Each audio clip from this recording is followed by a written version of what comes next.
महिला दिवस रे आमे देखुछु ओडिशार महिला माने कोण अणकोणर आसी गोटे कथा कहउचंती जे भारतीय जनता पार्टी सरकार आज आमर प्रिय नेता प्रभात पुरुष विजु पट्टनायक को असम्मान करिछि। जो धारा प्रभात पुरुष विजु पट्टनायक समय आरंभ होइतिला महिला मानक सामाजिक सुरक्षा अर्थनैतिक सुरक्षा एवं राजनैतिक स्वाधीनता 33% स्थान संरक्षण करी पंचायत राज व्यवस्था आरंभ करी जे भारत वर्ष रे पंचायत राज व्यवस्थार जनक भाव में जनाशुना तांको आज असम्मान कराही। जन्म दिवस को पंचायत राज दिवस भाव में जो पालन करा जाउतला दीर्घ 24 वर्ष धरी कांग्रेस सरकार पीरियड जेतेबेले कोआलिशन गवर्नमेंट थिला सेही समय सबु समय रे पंचायत राज दिवस मार्च 5 तारीख विजु जयंती को पालन करा जाउतला। आज ये सरकार असहिष्णुता भाव देखई तांको असम्मान करिसंती प्रभात पुरुष को जे पंचायत राज व्यवस्थार जनक जो समय भारत वर्ष चिंता करनथिला जो महिला मानक 33% स्थान संरक्षण करा जिबा कथा सेही समय विजु पट्टनायक देइथिले महिला मानक सम्मान देइथिले एवं एई सामाजिक अर्थनैतिक एवं सामाजिक व्यवस्था जो महिला मानक सशक्त करिया पई करथिले विजु पट्टनायक ताकू बहुगुणित करिसंती हमर प्रिय नेता नवीन पट्टनायक महोदय।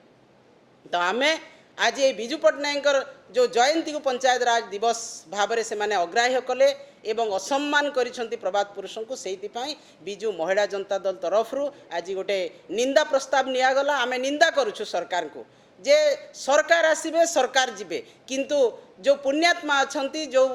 पुरुष जुग पुरुष अछंती तांको सम्मान देबा आम काम ओडिया अस्मिता कथा कही ओडिया रो जे जनक ओडिया रो जे जुग पुरुष तांको आज असम्मान करिबा केते दूर युक्तियुक्त ओडिशावासी आगामी दिन में निश्चित भाव में तार जवाब देबे। एवं आजिर सरकार समय रे नारी माने सबुठु असुरक्षित जो दिनठू सरकार शासन रे आसिले ए पर्यंत महिला माने